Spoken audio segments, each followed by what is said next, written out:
Why did the U.S. military carry out strikes on Iran after drones attacked ships in the Strait of Hormuz?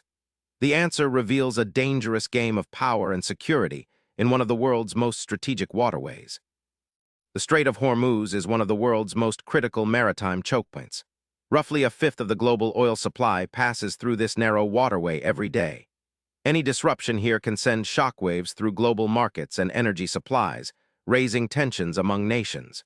Iran's proximity to this passage gives it significant influence, which it has used strategically to assert regional power. In recent incidents, drones linked to Iran targeted commercial vessels navigating the Strait of Hormuz.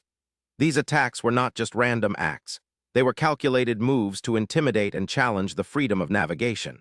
Such aggression threatens international shipping lanes and risks sparking wider conflict, especially given the strategic stakes involved.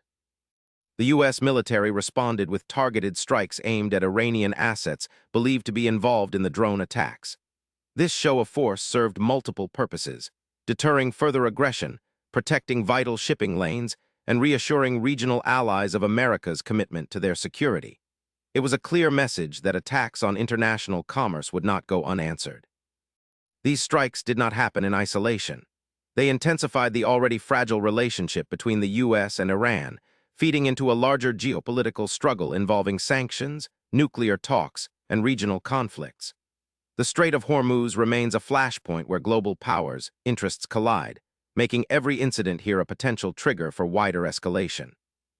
Understanding why the U.S. struck Iran after drone attacks in the Strait of Hormuz shows how strategic interests and global security intertwine in this critical region.